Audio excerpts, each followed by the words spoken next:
Tämä video käsittelee energiamurrosta ja sitä, miten uusiutuvan energian tuottotavat vaikuttaa tulevaisuuden energiajärjestelmään.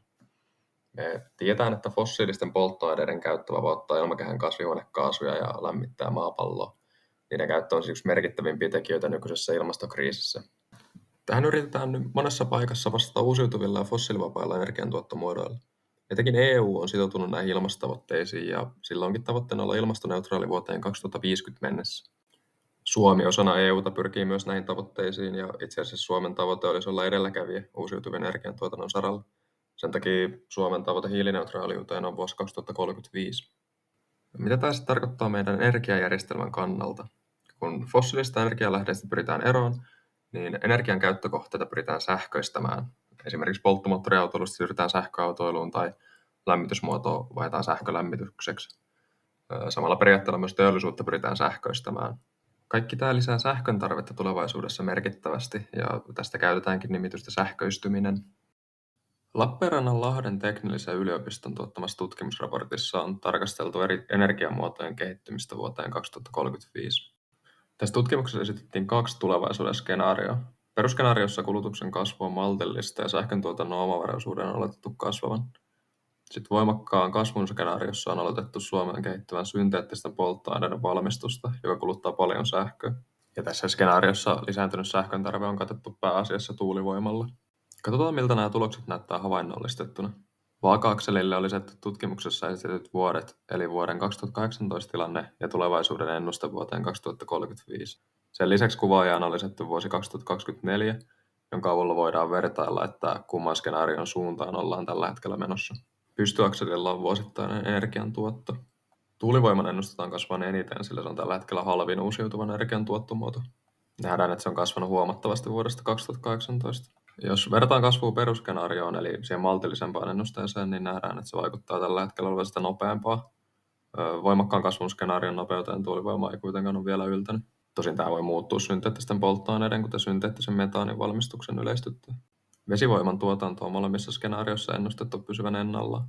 Kasvu on kuitenkin tapahtunut jonkin verran, mutta ei kuitenkaan mitään merkittävää. Aurinkoenergian osuus sähkön tuotannosta on Suomessa vähäinen. Voimakkaan ennusteen mukaankin aurinkoenergia ei tule merkittävästi muuttumaan vuoteen 2035 mennessä.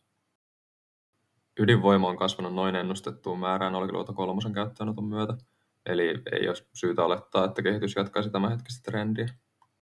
Kokonaissähkön tuotto tällä hetkellä vaikuttaa suuntautuvan molempien ennusteiden väliin. On kuitenkin hyvä tiedostaa, että todellisuudessa kehitys ei ole lineaarista.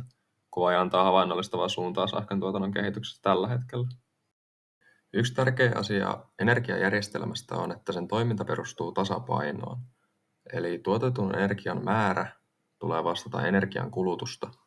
Energiatuotanto kuitenkin muuttuu enemmän ja enemmän sääriippuvaiseksi, eli tuotantomäärä vaihtelee.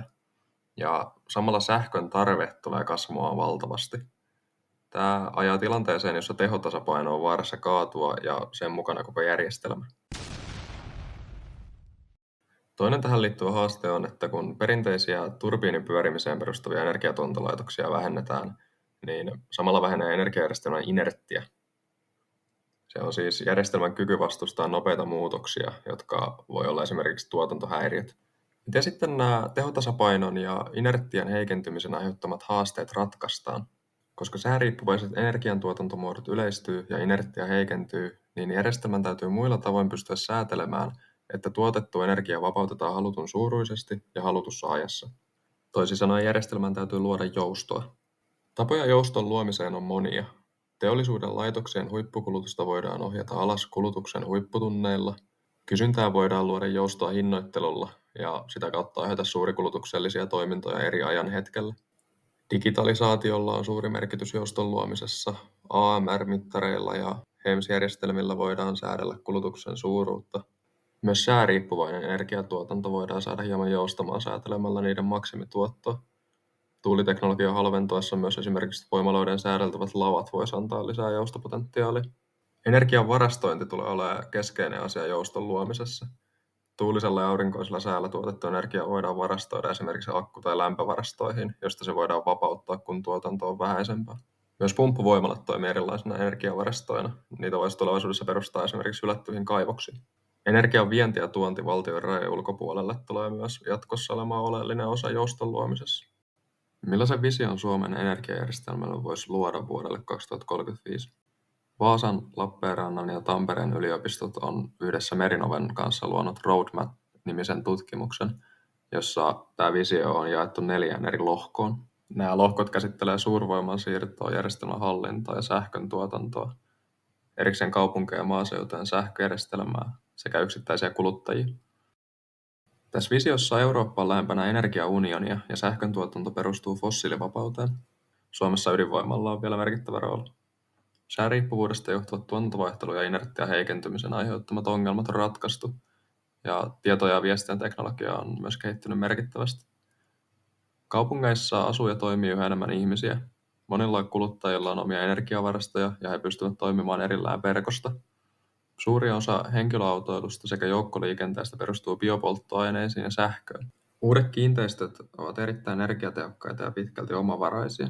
Monilla kuluttajilla onkin omia energiavarastoja ja he pystyvät toimimaan erillään verkosta. Maaseudulla puolestaan keskukset ovat vahvistuneet ja säilyttäneet elinvoimansa. Käyttövarmuuden turvaamiseksi maaseututaajamien runkoverkot ovat kaapeloitu. Ilmajohtoja on yhä alueella, jolla puusto ei aiheuta niille vaaraa. Energiavarastot ja pientuotanto varmistaa sähkön syötön ja maaseudulle on perustettu omavaraisuuteen perustuvia energiaosuuskuntia. Silti kaikilla asiakkailla on myös yhteys verkkoon. Aktiivisella asiakkaalla tarkoitetaan, että asiakkaat osallistuu markkinoille myös energian tuottajina. Aurinkoenergiaa hyödynnetään laajasti ja energiavarastot sekä lämmöntuotto lämpöpumpuilla tai bioenergialla on myös yleistynyt. Merkittävä osa asiakkaista osallistuu aktiivisesti myös kysynnän joustoon, esimerkiksi kuormien automaattisella pudottamisella tai akkuvarastoinnilla. Aggregaattiyhtiöt kokoo yksittäisten asiakkaiden tuottamaa energiaa suuremmaksi energiapotiksi, josta muodostuu merkittävä tekijä sähkömarkkinoilla. Energiamurros on siis välttämätöntä ilmastonmuutoksen hidastamiseksi. Sääriippuvaiset energiamuodot tuo mukanaan haasteita, mutta näihin haasteisiin keksitään jatkuvasti uusia ratkaisuja.